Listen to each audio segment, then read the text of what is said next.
Hi, I'm Ray Grijalba. And I'm Anne-Marie Grijalba. And this is The Joy of the Faith. In this video, we're here to tell you that you need to go on a retreat. Yes. And we're going to be the first to admit that making time for a retreat is challenging. It is. The one that we're going to talk about in this video, we actually were not going to go on. We just moved into this new house a few weeks before, and we're going, in and out of town. Yeah. And if it weren't for the persistence of Pete and Caitlin, some young adults that helped run the retreat, we wouldn't have gone. But we're so glad we did because it was amazing. Yes. And the thing that was really most incredible to me was that all the retreats that I'd been on before were you just listen to talks and then the last night maybe you have some silent time.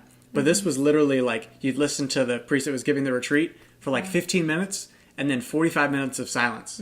And the whole morning, everyone was silent. Yeah. It was just so cool to have this constant focus on contemplating and listening to God. Something you do so rarely, finding time for silence. It's so uncomfortable for us, so many of us at least. Exactly. And it was cool because it wasn't just us. There were a whole bunch of amazing young adults that were on fire. It was so inspiring just to meet so many other young adult Catholics that are really trying to live their faith, and become the best versions of themselves. Having side conversations, after that silent portion of the retreat, it was just so awesome. Because so often when, you're living in, just your day-to-day life at work, you can feel so stagnant in your faith at times. Exactly. And it's so good to go on retreats where you can witness other Catholics living out their faith, striving to become, saints. Exactly. And we're going to put up some pictures. But Alex, super cool guy. We had a conversation and we were man, being a young Catholic in the workplace and how do you respond to, people talking about impure things and stuff like that. I was oh my gosh, I've never had a conversation with and I knew this guy for an hour. That was super cool. It was so fun. So after the first night, they had a bonfire and so it was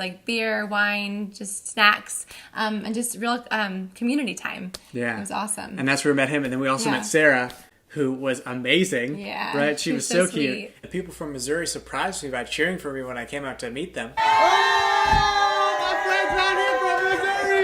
And just so many other people that we met from all over the country. But some of the people that we were we met a ton of people. They gave out tons of Joy of the Faith cards. So hopefully we got some subscribers from that, right? That's right. So it was just so cool to meet so many young Catholics that were on fire, that were also cool and good looking and fun and just awesome people, But the most amazing thing I think was, how at the end of retreats, they're all right, make a difference, and everyone's okay. And then a week later, it's wait, I went on a retreat, What happened?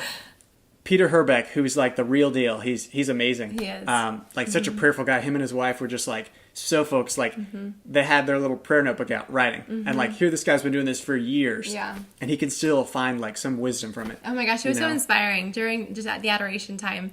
Just they had their prayer journals out and they were reflecting back. I just observed one of them reflecting back, on previous pages, and it was just oh my gosh, I desire that. Yeah. What a good role model. Yeah, so that was another thing that was huge, and that's probably why the people that were there, mentors. The need for mentors. Exactly. So to go on a retreat and see someone that you can look up to was amazing, and maybe that's why he gave the best talk I've ever heard in my life, and I've heard a lot of people speak. Fulton Sheen, Scott Hahn, he was amazing. I was oh my gosh, we were both on fire. It was just amazing. Yeah. But it was so cool to see that this humble man, this man that just loves Jesus so much, could preach so boldly and so profoundly. Yeah. And was definitely an inspiration to me and Anne-Marie. Absolutely. And hopefully everyone else that was on that retreat. So we hope that you are encouraged to go on a retreat next year. I think it'll be next September or whatever. Yep. The I-916 retreat, which is the young adult, I made a video on it, so check it out. The young adult group that we're in, they're going to be having it again. People from Missouri, Canada, wherever they came in. So we'll put it on our little Facebook page, so hopefully you can make it and be there to see, the most amazing thing. Definitely. And if not that retreat, there's so many others throughout the country. Yeah. I know Blessed is She has several retreats and just for women. But there's so many amazing ones for men too. Just literally if you Google Catholic retreats, I'm sure you'll find some around your parish. Or if you are kind of skeptical or whatever, just comment below and we'll try to look something up in your area. Yes. Because we're here to help, Yes. So hope you enjoyed this video. Have a blessed day. And those of you that were on the retreat, be inspired. Keep living the faith, right? Yes. And thanks for your witness. God love you.